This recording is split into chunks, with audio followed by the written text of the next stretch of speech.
There was an empty feeling at work sites. The National Day of Action bringing many Newcastle industries to a halt. More than 15,000 workers from the mining and waterfront unions staging a 24-hour stoppage. Metal workers were also out for the day, supporting the stoppage while holding their own 24-hour strike over a new wage deal. While the workplace was quiet, public transport was cheap. Bus drivers refused to collect fares. At the Newcastle Workers Club, a strong show of support for the ACTU, with nearly 2,000 workers attending a rally organised by the Trades Hall Council. It was a well-planned attack on the Kennett government and John Hewson's fight-back package. Federal Finance Minister Ralph Willis launching a stinging attack on the opposition.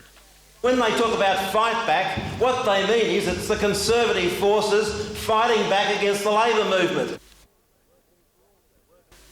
Workers were also given a graphic account of the Victorian experience. We all know that the only bargain to be had is you, your salary and your conditions. The meeting lasted more than 2 hours, unions voting to maintain the fight against the Victorian government and the federal coalition. With unions vowing to continue their fight until the next federal election, the threat of further industrial action is real. And although stoppages like today's have been criticised, union leaders say they have the full support of the workers. I would be quite willing to stop work forever. Matthew White, NBN News.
As an amateur, Wayne Stewart built up an impressive collection of trophies and awards, including an Australian Schoolboys title, the Australasian Junior title and the NBN Sports Star Award. But now 22-year-old Wayne's teeing up to a different challenge. He's taking the plunge into professional golf and will head off to Brisbane next week to qualify for the Australasian circuit, a ticket to the big time. Wayne's been thinking about turning pro for more than a year. Now he says it's time. Maybe I was a bit too young 12 months ago and now I'm ready, I think. It's a big gamble. If Wayne fails to qualify for the tour, he faces a 12-month ban from the amateur circuit. It's a strange rule, but it's one they stick by.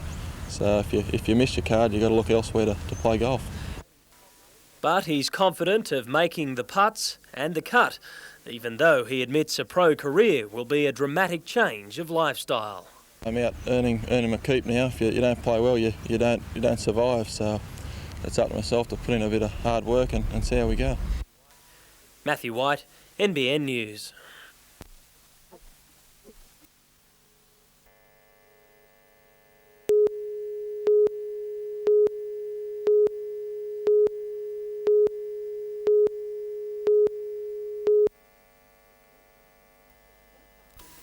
So far, the safe sex message has been targeted mostly to the younger generation, but it's a growing concern in any relationship.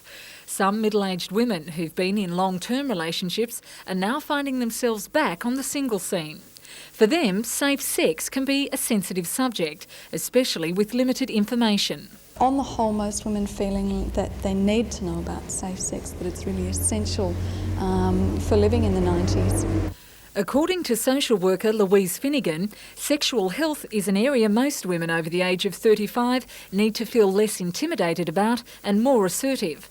But as time changes, so do the rules, providing some interesting challenges. There's now more emphasis placed on women being able to say what they want sexually, which I think in the past has sometimes been very difficult. So I guess in that way some of the rules have changed. Melinda Smith, NBN News.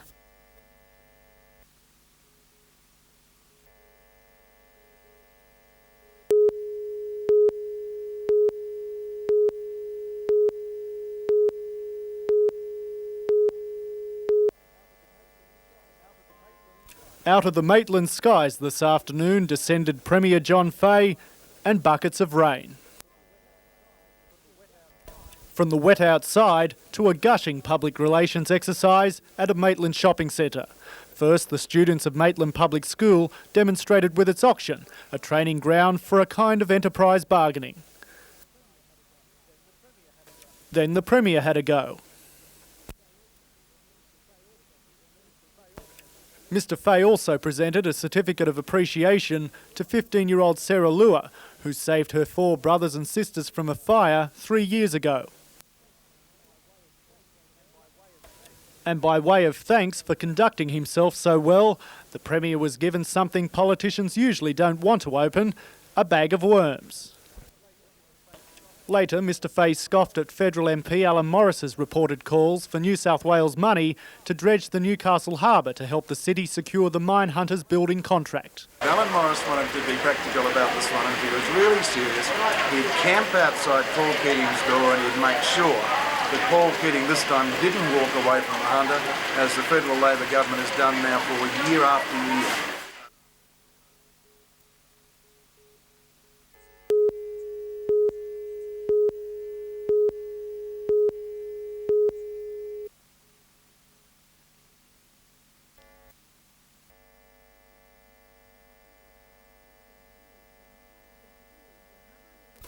Recovering from a serious illness 16 years ago, Italian-born Salvatore Zafrea made a pact with his God. Should he be saved, he'd bring to life the Book of Psalms, which had deeply inspired him. Zafrea, a former Salman Prize winner, has completed 50 of the proposed 150 works. 12 of the paintings, touring the state's regional galleries, are now on display in Newcastle. My statements are how mankind is in constant in conflict with deceit, corruption, and the folly of life. So the Psalms I'm doing, they're not literal. They're not illustrating the Psalms. They're the Psalms about my life, and reading the Psalm, then I've reflected and responded to the world around me. With only a third of the project completed, Zafrea plans to honour the pledge he made. To continue painting the Psalms, and hopefully in the process of my life I will evolve more, understand more, and express life as I continue experiencing life. The Psalm series retrospective will be on display until January the 3rd. Melinda Smith, NBN News.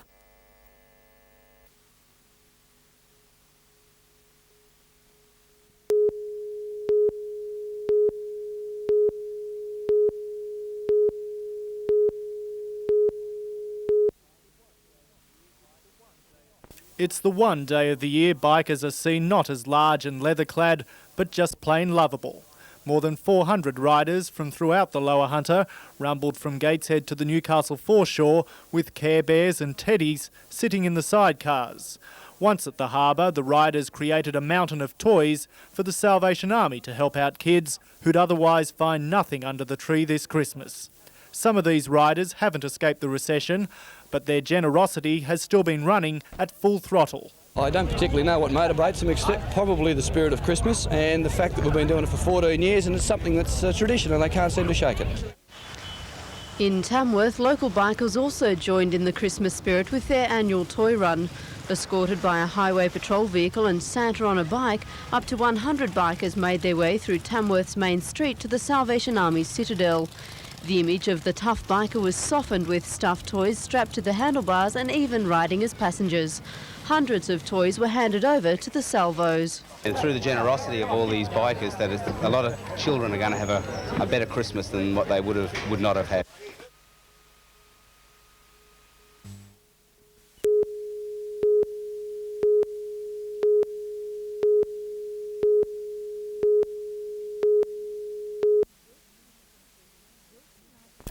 Built in 1939, Nesca House became one of Newcastle's architectural landmarks. It underwent major alterations in the late 50s and early 70s. Over the years, it's seen a number of tenants come and go. Next March, Nesca House will be occupied by students from Newcastle University. The purchase price of $2.25 million includes this vacant block of land in Lehman Street. The Conservatorium of Music, already leasing part of the building, will spread its wings further. Final year law students will provide a legal aid service located closer to the local courts. A shopfront will service the tenants and also provide information to the community. The building suffered minor damage in the earthquake and is being repaired under a heritage order. It's part of the challenge for the university to refurbish the building to make it functional for our purposes and to retain the basic nature of the building. Registrar for Staff and Estates Services Don Foster says the uni has been considering the move for some time, following amalgamation with the Hunter Institute and the Conservatorium. He believes the uni's presence will be another step towards the revitalisation of the city centre. It helps to establish the city of Newcastle as an education city. It certainly puts the university presence much more up front. Melinda Smith, NBN News.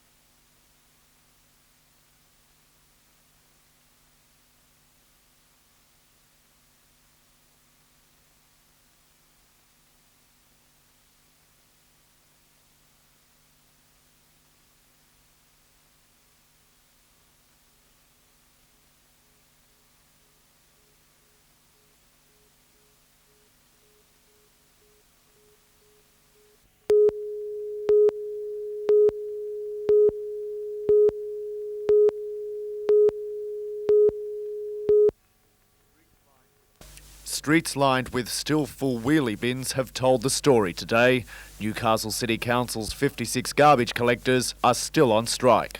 After the men voted yesterday morning for a 24-hour stoppage, 10,000 household bins remained unemptied. With the strike extended another day, the garbage has mounted to 20,000 full containers.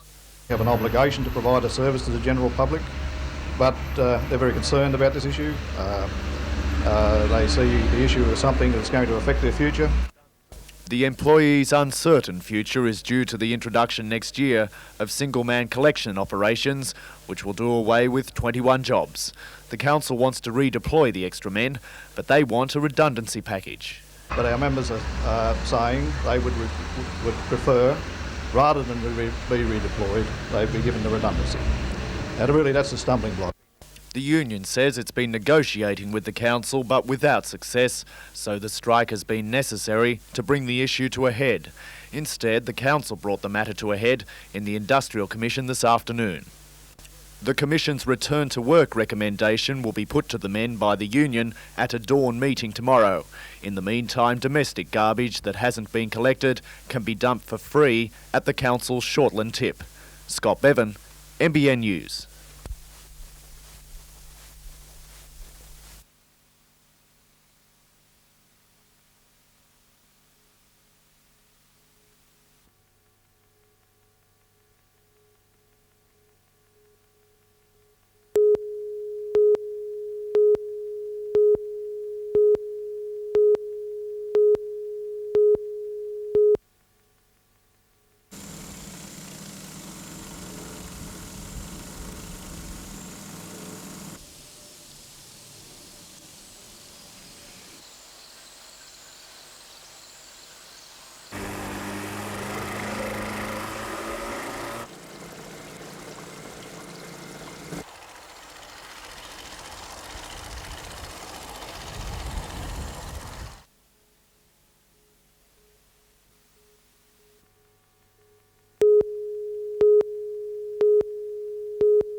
2 months ago, the Hunter Area Health Service called for suggestions on its future direction. A draft statement was issued along with a comment form. The service's chief, Dr Tim Smythe, has received more than 100 responses. He says there's been support for the direction issued by the Health Service, along with some uncertainty. The replies from that mission statement that we've received from the community indicate strong support for the statement, but a real doubt about whether we can achieve it and turn it into reality. And the aim of the corporate plan is to show exactly how we're going to turn that mission statement into reality. This has been the first stage of developing a corporate plan for the area's health services. Stage 2 is the release of this publication for public comment, proposing future directions for clinical services. It outlines the decentralisation of mental health, increasing care for the aged, and improving acute hospital services in admission and discharge. It's hoped the corporate plan will be implemented by mid-next year. And despite recent upheavals, Dr Smythe believes a time of consolidation lies ahead. I think those changes have already been happening over the last sort of 10 years or so, but in terms of the big changes of 91, 92 with closures of hospitals and relocations of services, no, that's all behind us. Now it's really more fine-tuning. Melinda Smith, NBN News.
This scene confronted Bruce Osmond this morning. Broken glass and scattered merchandise littered his shop's floor. It's all too familiar for Bruce, with his shop being vandalised 7 times in the past 3 years. Yesterday afternoon, some youths were chased away from the cash register. It's believed a group of 10 young people are responsible for the latest attack. Entry was gained after a garbage bin was thrown through the front window. And I truly believe that we must keep this in perspective. It's not the whole town that's off the rails. It's not the whole of a particular group of people that are off the rails. It's a group of young people who I suppose, call it adolescents or what you will. They are being very disruptive. More than $1,500 worth of sportswear was stolen last night. Police say there were witnesses and arrests are expected.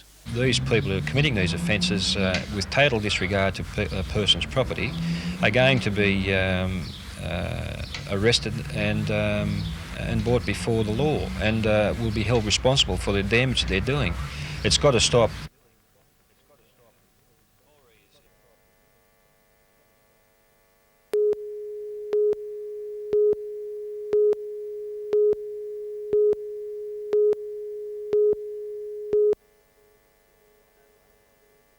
An icon is a picture or likeness of a religious being. It's believed they were originally created around 300 AD as types of stories for people who couldn't read. For this exhibition, paintings have been collected from across the world, including a selection from local Russian and Greek churches. This exhibition with these wonderful objects really brings home to us that we're a very diverse community and very lucky.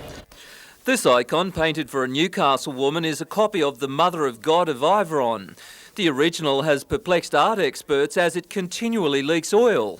The painting has been associated with miraculous cures of the sick. It's believed the supernatural can communicate with people through icons. The exhibition will be open for the next 10 months from tomorrow.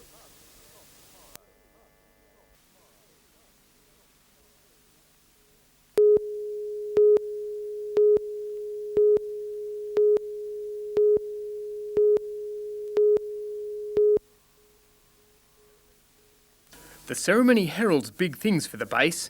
Not only are the cadets set on maintaining their high standard of drill and training, but there are plans to extend the buildings and integrate with other volunteer marine groups on the 1 hectare site. Federal member for Cowper, Gary Neal, took the parade salute, while State member Andrew Fraser reviewed the ship's company and presented 18 community and training awards.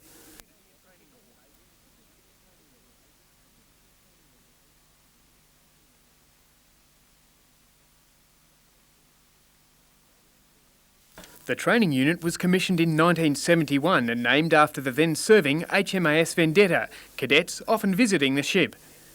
The Coffs Harbour-based unit is ideally situated to incorporate a Coast Guard radio room, and a community fundraising drive is underway to raise cash for extensions.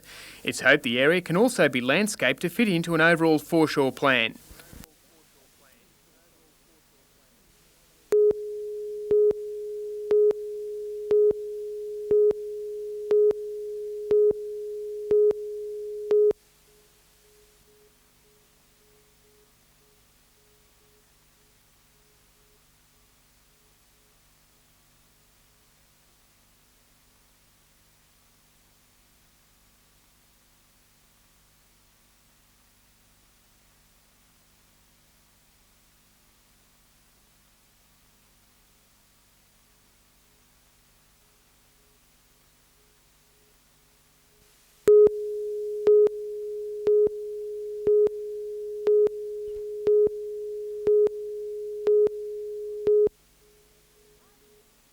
The 5-member team talked to management and union officials at New Vale Colliery. It's investigating the closure of the New Vale pit and the winding down of a Wobber state mine. Outside, the committee listened to the concerns of the rank and file and their families, who may be forced to find places in the dole queue if the closure of New Vale goes ahead as planned. I can't explain to them why their dads lost their jobs. The United Mine Workers Union hopes to keep New Vale Colliery open. It believes it could operate viably with a reduced workforce. What we want to see happen in New Vale is retained by the Pacific Power, and it is given a contract to service the Pacific Power needs, because we believe that the opportunity is there for a viable operation to do just that. After 2 days of hearings in Sydney last week, Chairman of the Select Committee, Ray Chappell, says they wanted to hear firsthand from management and union workers at the mines. Well, they've certainly made a very good case as to further efficiencies that can be made here, and the fact that there's still a lot of coal underground that ought to be mined and used. However, Ray Chappell says that when writing its report, the committee will look at the big picture, including the amount of coal stockpiled and the cost of production at other pits. The inquiry also met with management and unions from a Wobber colliery. Its report is expected next week. The recommendations will then be considered by the state government. Jane Anderson, NBN News.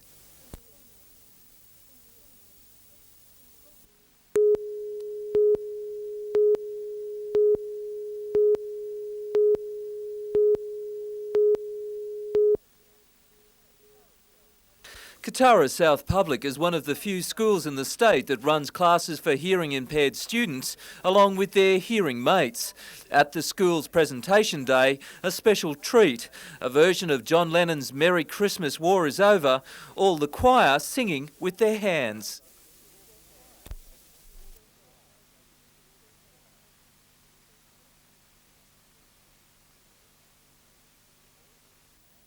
All the students at the school have a basic knowledge of signing, opening the door for easier communication between the children. While some of the choir admitted to some pre-performance nerves, their Christmas tune was a big hit.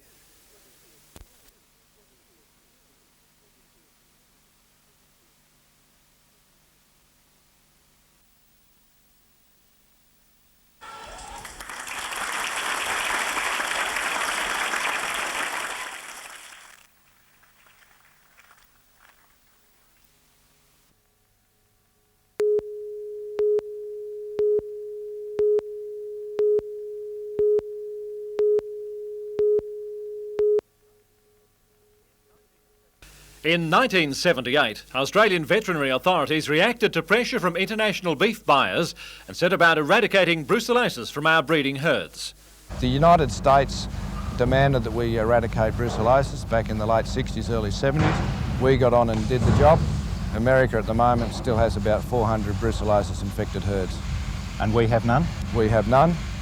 They said it couldn't be done, but they weren't counting on the perseverance of field officers like John Harley, who in 14 years has taken millions of blood samples. He attributes the success of the campaign in large part to cooperation between the department veterinarians and producers. There wasn't many farmers that weren't for it. They realised that it was all part of their job to clean the brucellosis up too. The brucellosis battle was fought in stages, with direct herd monitoring ceasing some time ago, and the effort concentrated on collecting blood samples at abattoirs for analysis at the department's Armidale Veterinary Laboratory.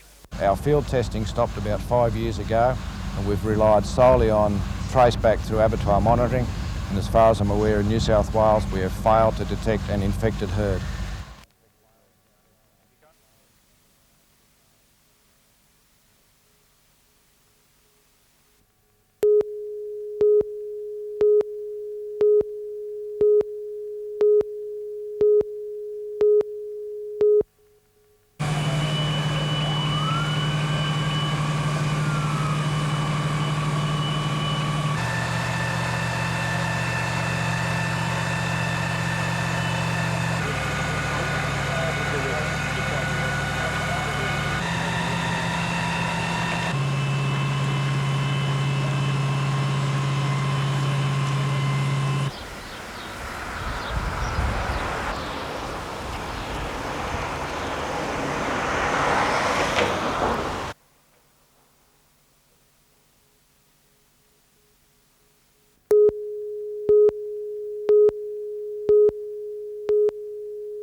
Under the shadow of the lead smelter, Argenton Public's teachers, students and parents officially thanked those associated with the restoration work.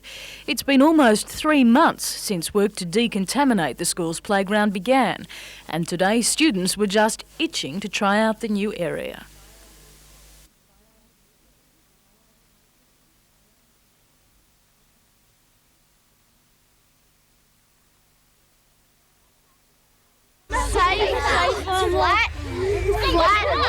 Nice.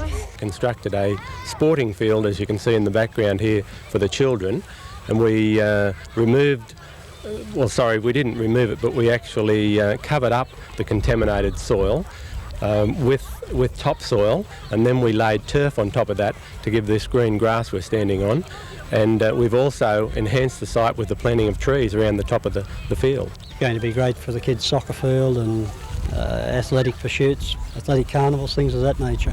But, you know, in general, generally throughout the day, it'll be used by the children.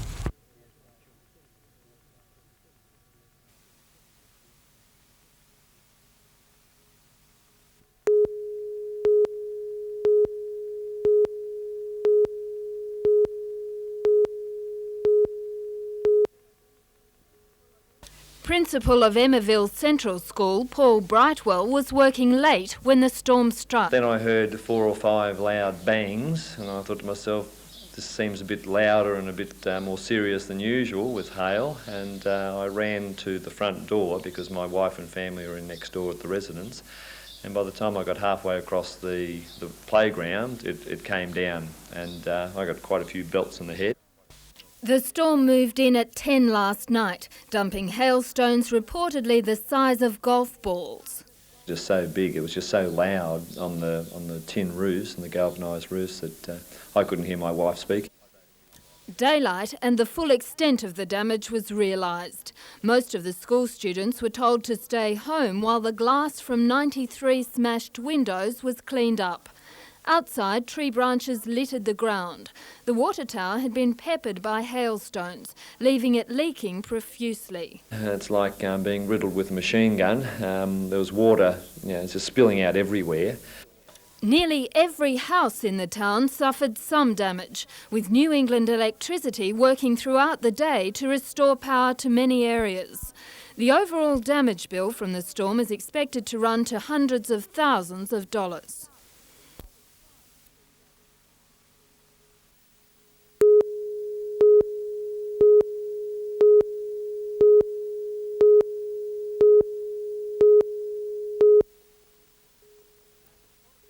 An economist with the Hunter Valley Research Foundation, Robin McDonald, has been bamboozled by the figures. In September, the local unemployment rate was 14.2%. Figures for November, just 11.8%. It just doesn't line up with what we've seen happening in the economy. Adding to the confusion, the number of available jobs has dropped by 38,000. That's in just 2 months. The Australian Bureau of Statistics has changed its sampling method, and the figures have been wildly inconsistent with previous trends, here in the Hunter and across the nation. The problem is government's federal, state and local-based policy on these Bureau of Statistics figures. So questionable figures must leave the politicians confused as to which way to turn. Economists and statisticians are hoping to meet with Bureau staff to try and read some sense into the figures. Peter Ryan, NBN News.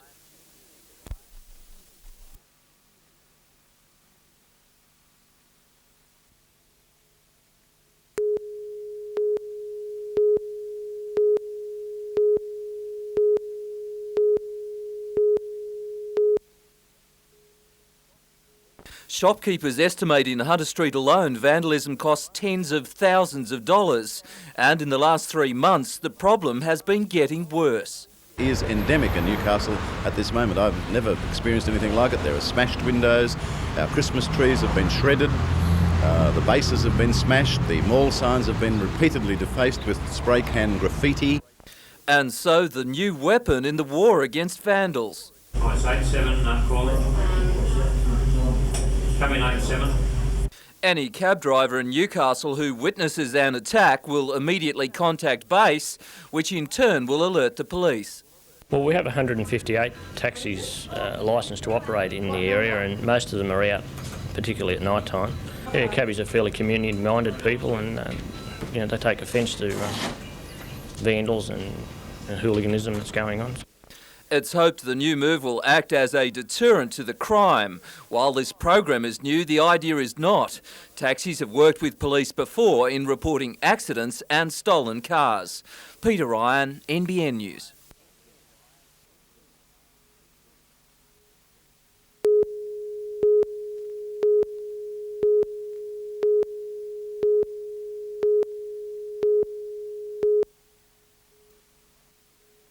For years, the private sector has been trimmed and tightened under restructuring. Now it's the turn of Newcastle City Council's 1,000 employees. While no jobs will be shed, the council is taking a hard look at itself, re-evaluating every position and its worth. No one will be paid less money, but almost half the workforce will receive more in exchange for multi-skilling, training and the breaking down of demarcation. I don't think anyone would disagree where we're heading. It's equity. If you and I compared our jobs to each other and they're the same size jobs, we should be paid the same sort of money.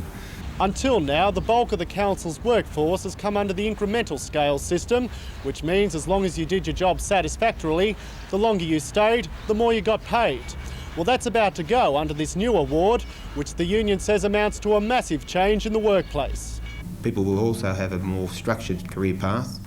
They will be able to recognise exactly where they can go and how they can get there and get the extra dollars. Under restructuring, the wages bill will cost council an extra $335,000 next year. But beyond that, Mr Grant estimates the improved productivity will mean cost savings of up to 20%. Yet both council and the union realise there will be some tough times next year in taking the plans into the workplace. Everyone appreciates that it's something that has to be implemented and will be for all our benefits long term. Employers will be better trained. We'll provide a better level of service and better value to the ratepayers.